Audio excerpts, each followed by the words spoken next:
what is evil? How does evil and good fit into our experience? And did God create evil? Do you want to go first? Well, as I said before, from an Islamic point of view, God creates everything. Maybe there's a little bit of difference in Christian theology and Islam there. Because I think Saint Augustine said, evil only exists in the absence of good. Which is, there's an element of truth there. I agree with that from an Islamic point of view too. But the thing is, when it comes to creation, everything is created by God, according to our views. We make that testimony when we make the testimony of faith as well. We say, khayri wa sharri min Allah ta'ala. So both good and evil created by God. However, there's a nuance there. Creation of evil is not evil, but committing evil is evil.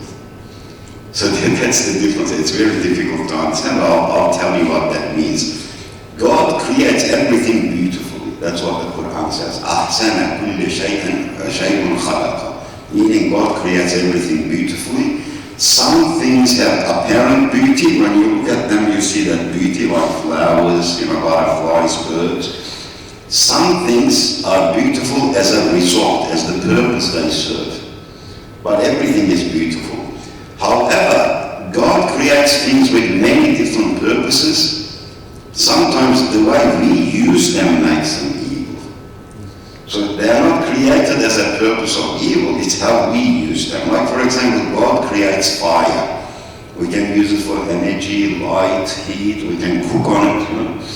But if I go and put my hand in it and burn myself and say, why did God create this? It's evil. That would be illogical. I used it for the wrong purpose. So God creates things for a good purpose. It's how we use it makes it evil. Right. So there's a little nuance there, as you can see. So it's like God allows for evil to take place, but God himself is not the driving force of our evil actions. No. Does he allow evil to take place? Yes, he does, because according to our beliefs, we are here on a test in this world. This is very temporal world, fleeting world, transient. So we are being tested in our beliefs. There will be a judgment day, there will be life after that, there will be eternity. So in order for this test to occur, from a morality perspective, we need to be free agents. We need to have free will. So why does he allow evil? Because we have free will. So if I want to do some evil act, he will not negate my free will. If he did, then there's no more testing. Testing is over.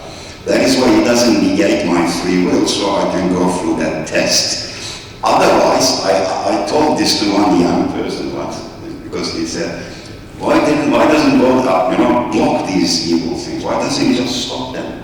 Look at all the bad things happening in the world. And I said to him, look, if God said to you, or all of humanity, I can stop all these evil, all these wars and everything, bloodshed, but I need to do one thing. I'm going to remove all of your free will. I said, would you accept? He smiled. He said, no. No one would want their free will taken away. But when you have free will, then you have the ability to do evil as well. Yes. And that's the reality. Okay. Yeah. Daniel, how would you say a Christian perspective compares when it comes to looking at evil and how it fits into everything? Does God allow for evil similarly in Christianity? Thank you. This is a difficult question. And if in the Christian tradition we refer to the Bible as the primary source, we will actually find that it's less interested in the question about the origin of evil than in what we should do about it. Okay. So it's hard to find in the Bible explanation about the origin of evil. From what I understand from my Bible, it's when it talks about the evil, mostly it's assuming that it's already there, working in creation, disrupting the flow of history, being a menace to the life of the good creation. Of course, that hasn't stopped Christian theologians to speculate about the origin of evil. But if you look at the Bible itself, it's hard to find explanation about its origin. Yeah? But one thing that is clear from the Bible, probably if I remember one passage about this question, is 1 John chapter 2 verse 16. And so everything that is evil in the world, the desire of the flesh, the desire of the eyes, the pride it reaches, it comes not from the Father, from God, but from the world. So it doesn't come from God. It refuses to accept that evil originated in God. And of course it didn't stop theologians to speculate about it. Omer mentioned about Augustine, the idea of what he calls privatio boni, the privation of the good. But there are many other explanations in Christian theological history as well. Karl Barth, for example, criticized Augustine. He said, well, that neglects the reality of metaphysical evil, yeah? Because you only think about evil not as something that exists in itself, but the corruption of the good. So, this is what I think in the Bible.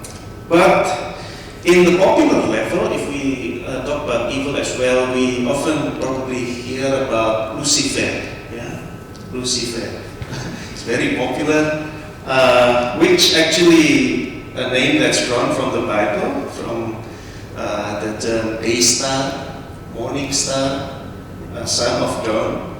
But if you look at one of the passages in the Bible that uses that terms, it's in Isaiah 14:12. Yeah?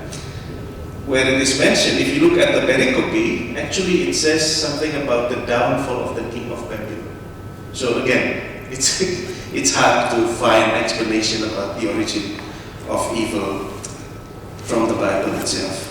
If we look at Jesus, which as Christians we believe as the final or ultimate revelation of God, if you look at the stories of Jesus in the Bible, he didn't explain about the origin of evil, but it's just assumed that it's there. But the question is, what do we do with it? Yeah? And from the example of Jesus, what we see is the resistance to evil.